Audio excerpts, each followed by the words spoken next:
Salut les Anacalypsiens. Salut. Bienvenue dans cette nouvelle vidéo d'Anacalypsie. Aujourd'hui, on va parler des Itzy. Itzy qui nous accompagne là et dans le coin là. Ah oui, maintenant on voit Yeji cette fois.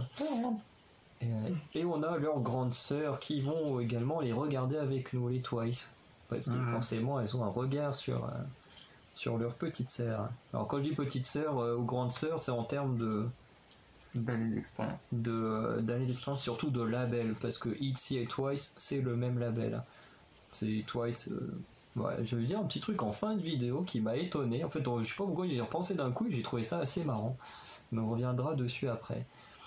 En tout cas, on va regarder le MV Mafia in the Morning. On va regarder le Color Head. Donc vous, on va pas vous montrer parce que des trucs que des gens ils font, mais en tout cas nous, on va l'écouter une deuxième fois pour la musique. Parce que on a expliqué en fait comment on allait faire maintenant les MV avec G-Idol, sauf que cette vidéo là va sortir avant celle des G-Idol, donc en fait c'est un peu con d'expliquer ça dans les G-Idol avant, mais bon, c'est pas grave. Et comme il y a une danse practice qui est déjà sortie, on regardera aussi la danse practice parce que moi je kiffe ça, les danses practice. Et surtout que j'ai vu, parce que juste pour vous dire, moi, vous avez une vidéo qui est sortie il y a 3 heures où j'ai tout seul réagi au teaser, au vidéo teaser, donc qui dure alors il y en avait qui durait une 20 secondes, et un qui durait une trentaine de secondes et un de quarantaine de secondes, mais voilà, il y en avait qu'un seul qui montrait un petit peu de la choré, un peu de la musique. Du coup la choré a l'air assez impressionnante dans le refrain en tout cas, et j'ai vu l'album spoiler. Enfin, j'ai écouté l'album spoiler où pareil, là, il spoilait à peine 10 secondes des chansons. Et en ce qui concerne l'album, on fera une vidéo unboxing quand je recevrai les albums de Guess Who, là, de cet album là. Et on parlera vite fait de toutes les chansons en faisant l'unboxing quand on aura les albums. Donc on va lancer le MV si tu es prêt. Je t'en prie, lance-le. Ouais, plus grosse attente du mois d'avril. Hein. Enfin, même si là on est en mai, c'est quand même la plus grosse attente du mois d'avril. Hein.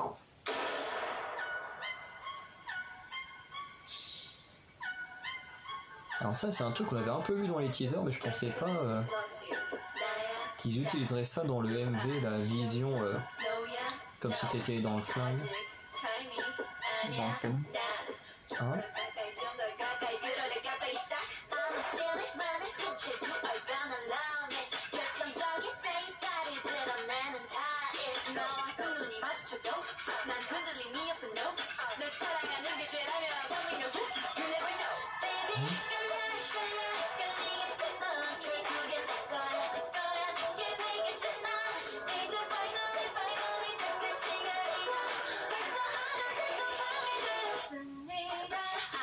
Ah bah, finalement je sais ce qu'il fait ça.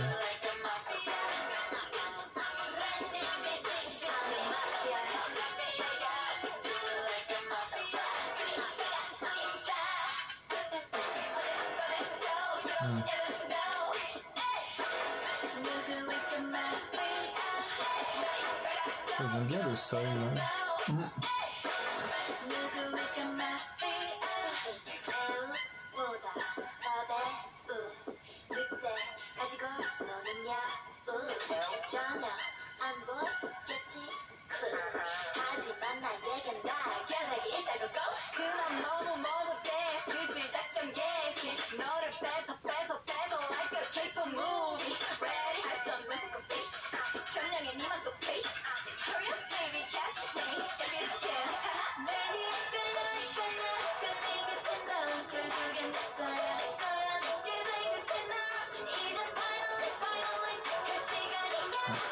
Un peu de petits sables.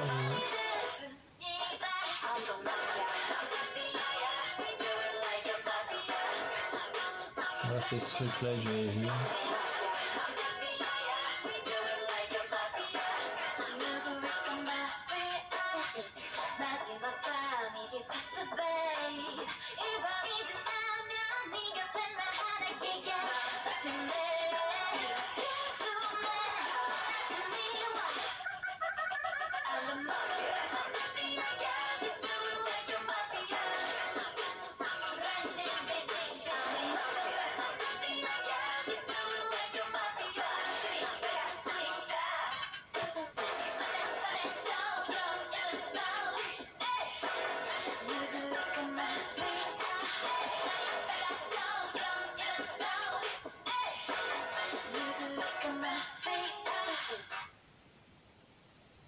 Ah, cette fois il est rouge le logo.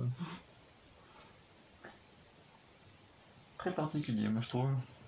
Ah bah celui-là, oui, il est différent de ce qu'ils font habituellement. Ouais. Donc en termes juste du MV pour l'instant. Et ben je suis pas un grand fan. Là, franchement. Et ce que j'aime bien, c'est le changement de décor qui arrive très souvent. Mais je n'aime pas la façon dont c'est tourné. Ah ouais. Non, pas trop. Par contre, les décors sont vraiment beaux, mais l'histoire, j'ai vraiment du mal. Peut-être qu'en regardant plusieurs fois, peut-être que ça serait peut-être mieux, mais Oui. du premier coup d'œil, je suis pas un grand fan. Oui, parce que en gros, le titre de l'album c'est Guess Who. Donc c'est Guess, je sais plus ça veut dire, mais en gros c'est qui est tel truc. Et du coup, en fait, je pense que c'est un album en fait où je pense qu'il faut écouter tous les titres pour comprendre l'histoire. Parce que là, comme là, c'est Mafia in the Morning, donc c'est un rapport avec la mafia. On voit beaucoup dans la Corée. On parlera de la Corée en fin de vidéo, qui reprend des mouvements en rapport à des armes à feu ou des choses comme ça, qui peut rappeler la mafia, voilà, qui utilise des armes à feu et tout. Après, on a un autre titre. Alors, un autre titre, moi j'ai déjà écouté, mais en version live. Du coup, il faudrait que je le réécoute, mais sans la version live, parce que j'ai beaucoup de mal avec les versions live. Il s'appelle Sorry Not Sorry. Donc, en gros, désolé, je suis pas désolé. Enfin voilà, les titres ont l'air assez spéciaux, et je pense que cet album, je pense que les chansons se coordonnent les unes aux autres pour créer une histoire. Enfin, personnellement, c'est ce que je pense. Mais en tout cas, on va passer au Colorhead. Enfin, en tout cas, moi personnellement, le MV, comme j'ai déjà vu les teasers, je savais un peu à quoi m'attendre en termes d'image, que j'ai plutôt bien aimé. Les décors, c'est qui sont vraiment cool. Les tenues sont très cool. Je crois que c'est un des rares MV où j'ai pas trouvé de tenue moche, honnêtement, parce que vraiment dans Not Shy, les tenues blanches elles sont dégueulasses. Enfin, je l'aime pas du tout. Euh, Après, par exemple, dans Wannabe, le pantalon de Lia, il est trop bizarre quand il est sur les tables là, avec la bouffe. Le pantalon est trop chelou. Enfin, même là, hein, quand on voit le short de Ryujin, il est pas très beau. Hein. Et là, je trouve que c'est vraiment le MV où vraiment il n'y a aucune tenue qui fait tâche. Elles sont toutes toutes des très bonnes tenues. Voilà. Après, il y a certains changements que j'ai bien aimés, mais c'est sur les changements de tenue. Par exemple, à un moment où Ryojin est très proche de la caméra, où elle se met les mains comme ça, là, à moitié, où du coup on voit qu'une partie de son visage, et quand elle renlève les mains, du coup elles ont toutes changé de tenue. Ça, j'ai bien aimé comme transition. Après, c'est vrai qu'il y a des moments où elle se téléporte à moitié à droite à gauche, j'ai pas trop compris pourquoi elle se téléporte comme ça. Et après, bon, tous les lieux, moi je les connaissais déjà, parce que le tout début où on est dans le flingue et qu'on suit les personnes et tout, ça c'était dans un teaser. Euh, les vidéos, en fait, il y a eu aussi sur TikTok des mini vidéos teaser dans des lieux. Donc il y a certains du coup lieux qu'on connaissait déjà grâce à ça. Dans les vidéos teaser, du coup, on connaissait d'autres lieux. Par exemple, la plupart des outfits, à part les tenues blanches, je les connaissais pas. Toutes les autres, je les connaissais déjà. Qu'est-ce qu'il y avait d'autre que j'avais déjà vu? Les tenues noires, je les avais déjà vues. Les lieux avec les flammes, je le connaissais déjà aussi. En fait, le seul lieu que je connaissais pas, mais que j'ai trouvé très beau, c'est celui où il y a à moitié le sol en miroir avec le grand truc blanc, En arc, ouais. où ça fait à moitié penser à un œil. En gros, parce que comme t'as le reflet en bas, ça fait comme un œil et tout. C'est le seul décor que je connaissais vraiment pas du tout. Avec tous les autres décors, je les connaissais déjà grâce au teaser. Et c'est vraiment pas mal. Enfin, moi, personnellement, j'ai pas mal aimé. Vraiment, j'aime... On va d'abord écouter le truc, et voilà. T'es prêt? Hop, donc là, on va juste s'intéresser au son et aux paroles. Et à la pub. Un petit peu. On a 4 secondes de pub.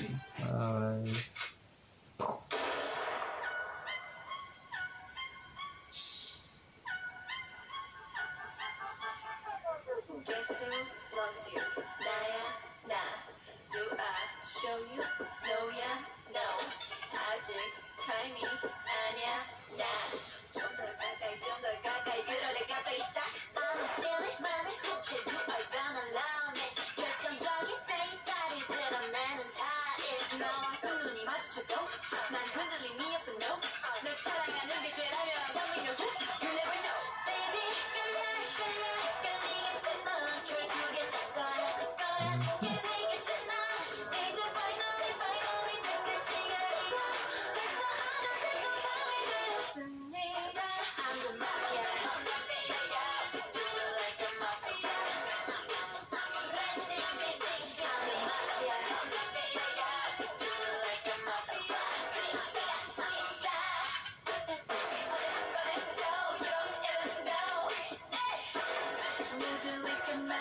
C'est déjà fini.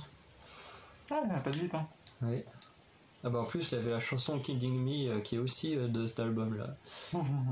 Mais du coup, de ce que j'ai compris des paroles, c'est que déjà, c'est... Enfin, ce qui est bizarre, c'est que... En gros, il y a une personne à un moment qui demande qui est la mafia. Plusieurs fois, il y a Yeji qui dit que c'est elle, je suis la mafia. Ryujin le dit une fois aussi. Il y a un rapport en fait entre ce qui s'est passé la nuit précédente et là le matin où ils sont. Du coup, j'ai pas trop compris ce qui s'est passé la nuit précédente, mais il y a un rapport en gros à une sorte de rapport entre guillemets à l'amour, mais pas à l'amour un peu cucul la praline, mais plus un rapport à l'amour entre fans et les ITZY, je pense. Parce que elle parle à un moment de voler le cœur des gens, de jouer comme même mieux que des actrices pour globalement attirer les gens. À un moment, je sais plus trop les paroles. Il y a des trucs qui ont été intéressants qui ont été dit dans les paroles.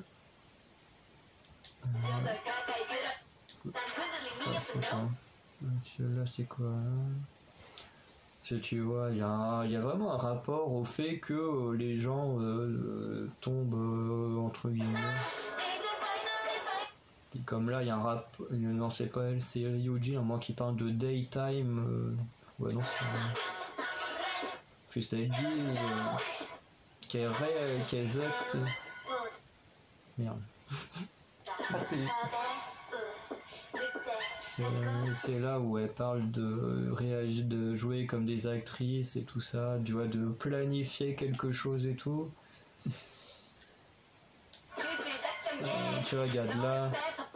Je crois que je veux monter, tu vois, comme là, il y a le fait, tu vois, de sans hésiter. Enfin, tu vois, stop d'hésiter, c'est le moment de passer l'opération, de voler ton cœur, Caper Movie, je sais pas c'est quoi Caper, mais comme un truc dans un film et tout. Donc là, il y a vraiment un rapport de vraiment de, tu Tu vois, comme s'ils voulaient que par amour, les gens les aiment et ils rentrent dans leur mafia, parce que comme elles disent, on agit comme une mafia, donc c'est un peu comme si elles créent un peu leur gang avec les Midzi.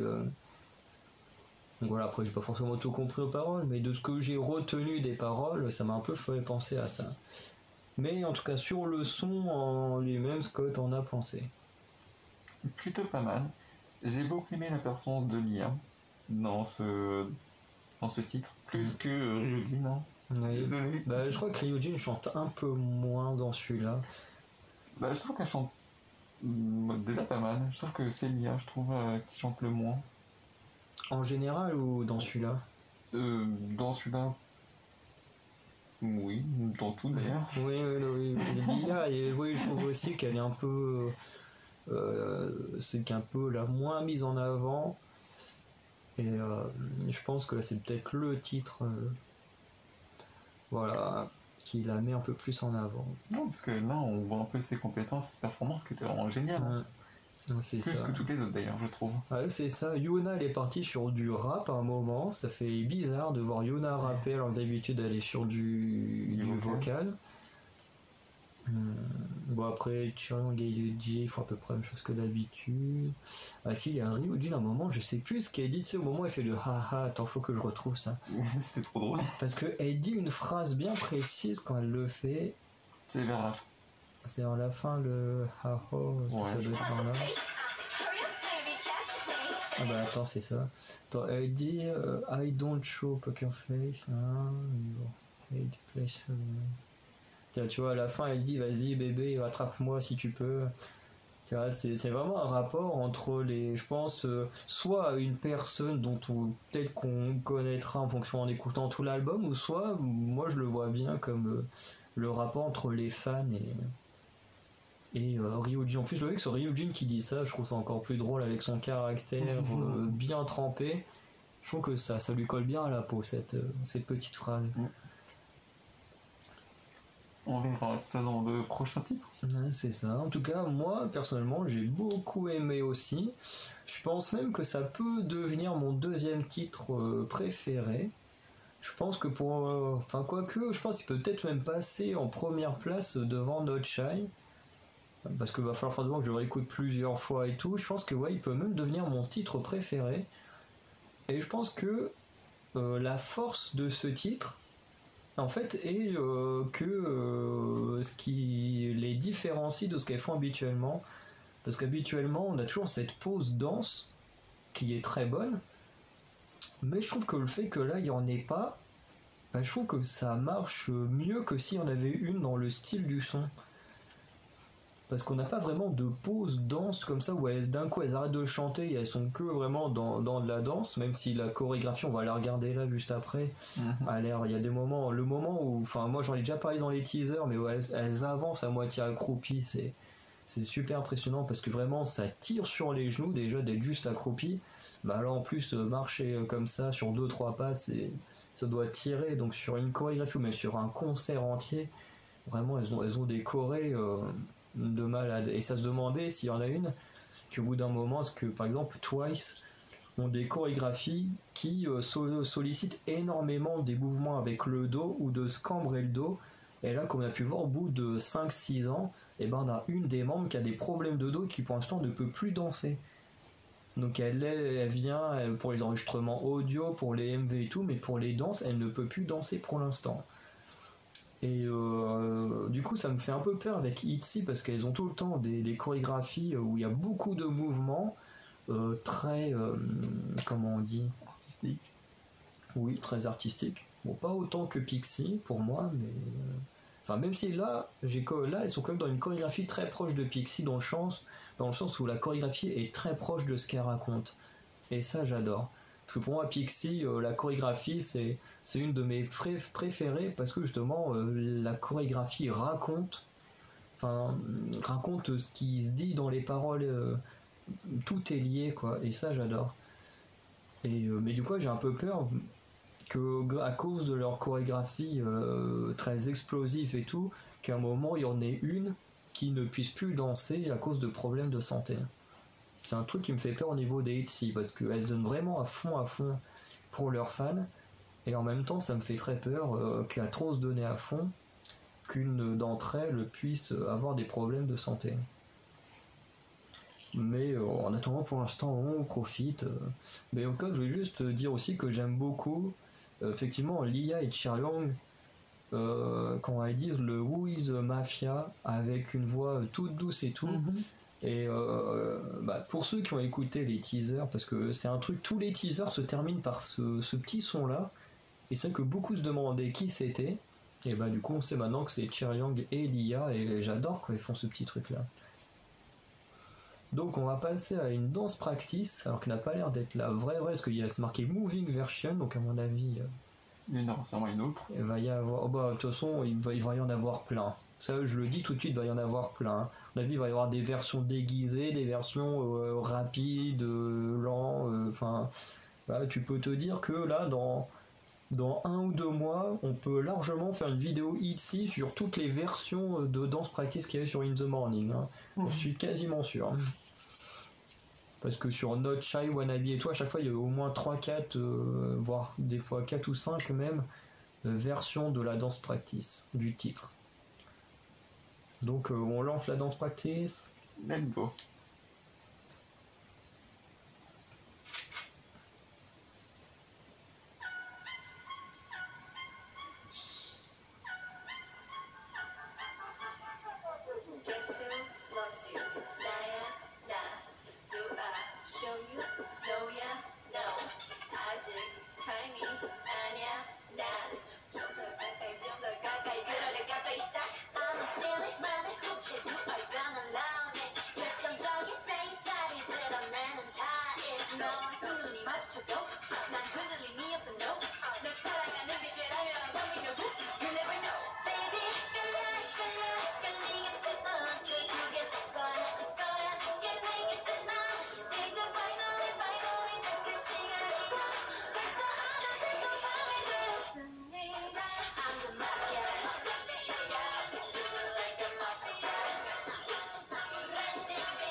Ça passe beaucoup trop vite.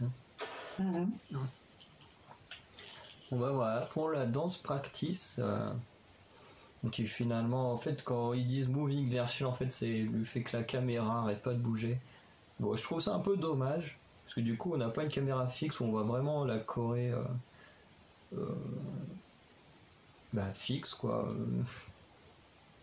Parce que là, du fait que ça bouge, fait qu'il y a des membres des fois qui sortent du cadre, qu'on voit pas ce qu'elles font, et c'est un peu dommage. mais c'est plutôt pas mal. Moi vraiment j'aime beaucoup. Après j'en ai déjà parlé dans la vidéo teaser que vous aurez peut-être déjà vu tout à l'heure. Mais c'est vrai que les moments où ils font des gestes à moitié avec des flingues qui rappellent la mafia et tout ça, le texte plus ou moins, voilà, pas mal de... Enfin j'avais bien aimé aussi les moments où elles sont à moitié accroupies, là, qu'elles avancent par petits à-coups et tout. Elles doivent se péter les genoux à faire ça, mais c'est vraiment impressionnant. Et de ce que j'avais pas déjà vu, parce que ces deux trucs-là, j'avais déjà vu dans les teasers, c'est un peu les moments où elles font moitié des gestes de pendule, enfin où elles machinent les bras un peu comme des pendules, où ça rappelle aussi le, le texte, parce que à un moment il parle de ce qui s'est passé la nuit précédente, il y a un moment il rappelle bien que là on est le matin et tout, donc voilà, ça fait un peu rapport au temps au niveau de ces gestuels-là, et en tout cas moi j'aime beaucoup.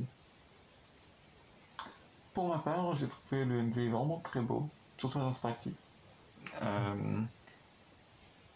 Euh, que dire dessus, à part que c'était très bien. Mhm. Ouais. Et si, il y a un truc, je trouve qu'il y a quand même certains noms qui sont pas mis en valeur toujours dans ce MV. On retrouve beaucoup Ryujin en premier plan. Bah en fait Ryujin c'est normal. Enfin vas-y finis, je vais juste expliquer pourquoi. Et par exemple, comme Lia, ben, on la voit toujours pas assez. Hein. Ouais, non, l'IA est très... Et je remarque que c'est pas sur le premier MV, hein, c'est sur beaucoup d'entre eux où ça se passe comme ça. Oui, oui c'est souvent. Bah en fait en gros, juste pour expliquer, il y a deux membres qui sont censés apparaître plus que les autres entre guillemets, et ou en fonction de leur position. Par exemple Yuna, de mémoire elle est le visuel du groupe, si je ne dis pas de bêtises, et souvent les visuels sont des gens qu'on va mettre énormément en avant. Et effectivement, le cas de Yuna, elle est énormément mise en avant. Ryujin, en fait, elle a la position de centre. C'est-à-dire que dans les chorégraphies, elle va souvent être au centre, et du coup, ce qui fait qu'on va beaucoup la voir, bah, parce que sa position, bon, elle est main rappeur, elle est danseuse, machin, elle est centre, et du coup, ce truc de centre fait que, bah, du coup, on va beaucoup la voir, parce qu'elle sera rarement sur les côtés. Et du coup, pour ces deux membres-là, c'est pour ça qu'elles sont vachement, enfin beaucoup vues. Et c'est vrai que l'IA, c'est avec Cheryong, je pense, sont les deux membres qu'on voit le moins. Parce que Yeji, même si là on l'a pas énormément vu, Yeji reste quand même le leader, donc on la montre quand même assez souvent dans les autres MV. Parce que c'est vrai que dans celui-là, elle a quand même un peu moins de présence que Yuna ou Ryujin. Mais c'est vrai que Lia et Cheryong en général, je pense que c'est les deux qu'on voit un peu le moins. Euh, Même si pourtant elles ont des voix magnifiques quand même. Oh que oui. Mais voilà, c'est pour ça qu'il faut regarder les Hit Playtime et les CSI Codename, parce que bon, moi aussi ça va. Je pense que Cheryong passe quand même un petit peu moins, enfin, est quand même moins, comment dire, moins, enfin, c'est pas qu'elle est moins divertissante que les autres, mais je trouve qu'elle est plus discrète, elle est quand même plus timide et tout. Ça se voit elle est encore pas très très à l'aise à la caméra dans ce genre de vidéo. Et par contre, l'IA, il y a des moments où elle crève l'écran, quoi. Il y a certains jeux dans le Codename là où elle crève l'écran, entre celui où ils doivent percer le ballon, enfin le sort de sachet là, avec de l'eau sans faire couler de l'eau, avec Ryujin, elles ont été énormes toutes les deux. Euh, le truc là que j'avais fait pour l'anniversaire de Ryujin, où on les voit là où elles sont mortes de rire, il doit se passer des trucs de cuillère en cuillère là. Pareil, le fou rire de l'IA a fait rire absolument tous les Bitsy. Je pense que personne a pu s'empêcher de rire devant ça. Enfin, au moins être. Bon, parce que moi, quand j'ai une caméra, je suis souvent assez fermé. Mais si je l'avais regardé hors caméra, j'aurais été mort de rire aussi. Même si j'avais énormément un bon gros sourire, parce que c'est comme ça. Mais c'est vrai que souvent, j'ai remarqué, parce que avec Twice, on a le même problème. On a certains membres qui sont pas beaucoup mis en avant, mais dans ce que moi j'appelle les reality shows, Donc comme par exemple les Time to Twice ou ces choses-là, bah, ces membres qui sont pas énormément mis en avant dans les titres se mettent énormément en avant dans ces vidéos-là. Ce qui est le cas de Chaeyoung, la rappeuse, une des deux rappeuses de Twice, qu'on ne voit pas énormément. Mais alors par contre, dès que tu lui fous de la compétition, alors là, elle est à fond, et en plus, elle est à chaque fois parmi les meilleurs. Hein. C'est vraiment... c'est vraiment des moyens qui permettent de beaucoup aimer et s'attacher aux artistes en dehors des chansons, parce que des chansons en général on a que 2 voire 3 maximum par an, ce qui fait pas beaucoup. Enfin, quand je dis 2 ou 3, je parle en format MV, parce que si on compte les chansons qu'il y a dans les albums, forcément ça fait quand même un peu plus de choses à se mettre sous la dent. Oui. Et ça, c'est vraiment le gros point fort de JYP, hein. C'est que t'as toujours de quoi avoir du Twice ou du ITZY, même s'il n'y a pas de musique qui sorte, et ça j'adore.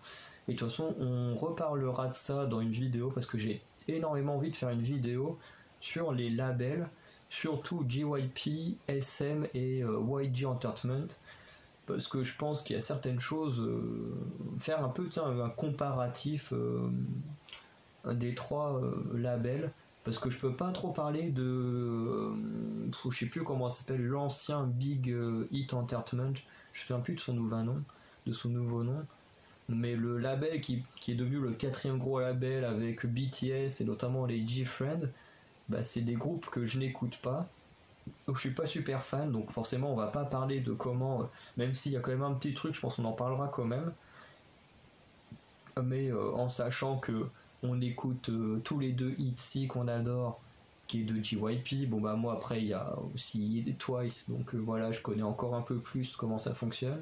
Enfin, pas que je connais un peu plus, mais on voit un peu plus le fonctionnement, et voilà. Bon, on adore tous les deux aespa, qui fait partie de la SM. Et avant de s'intéresser à ITZY ou aespa, on a tous les deux bien aimé Blackpink, qui fait partie de YG. Oui. Donc en plus on a connu, tout le monde a entendu parler du Gangnam Style de Psy qui faisait partie de YG, donc on a à peu près quand même, en fonction des groupes et tout, on peut à peu près parler des 3 labels là, de 3 gros labels sur 4. Et du coup je pense qu'un jour on fera une vidéo là-dessus dans les semaines qui viennent, parce que c'est un truc que j'ai sur le cœur, que j'ai envie de parler, mais voilà, j'attends qu'on soit ensemble, parce que ça se trouve il y a des choses où on sera d'accord, des choses où on sera pas d'accord, et je pense que ça peut être un bon petit truc à faire. Mais en tout cas, Mafia in the Morning, plutôt une bonne découverte, surtout que j'avais très peur de ce titre. Comme je vous disais, moi les titres je les aime dans l'ordre qui sont sortis. Plus ils sortent un nouveau titre, plus je le préfère au précédent. Je pense que Mafia in the Morning a de grandes chances, comme je disais, que je le préfère à No Chain, où ça ferait le 5e titre qui serait encore mieux que les autres. Et comme je disais, j'ai très peur qu'au bout d'un moment, il y en a un qui forcément ne pourra pas être meilleur. Hein. Au bout d'un moment, ils auront atteint le chef-d'œuvre parmi leurs titres, et malheureusement, il y a forcément un moment où il y a un titre qui va redescendre et où je serai un peu déçu, mais en tout cas, ce n'est pas le cas de Mafia in the Morning. Pour ma part, très content qu'il soit sorti, et je pense que je vais le réécouter un peu plus souvent. Oui, moi je pense que je vais l'écouter là sur la route du prochain tournage, on doit aller tourner un truc en extérieur. Donc je pense que le temps qu'on se prépare et tout, je pense que je vais vite fait télécharger le son et on l'écoutera sur la route. Ouais. Et en même temps, je te ferai peut-être écouter Oh My God si t'en as envie, pour que tu vois la différence avec Last Dance qu'on a écouté tout à l'heure. Avec plaisir. Bon, en tout cas, voilà, on va vite fait tourner une vidéo alors qui sortira le 1er juin. J'ai déjà un peu teasé le truc dans une autre vidéo, mais je ne sais plus laquelle, tellement j'en tourne à chaque fois plusieurs à la suite. Mais en gros, sur les projets qui vont venir à partir du 1er juin, enfin, peut-être certains vont peut-être commencer un petit peu avant, mais en tout cas à partir du 1er juin, officiellement, des nouveaux projets vont venir, des projets, comme je disais, dont vous serez le héros, entre guillemets. Donc voilà, on va vite faire aller tourner ça, et on vous laisse passer une bonne journée, et surtout, écoutez ITZY. Salut tout le monde! Salut tout le monde!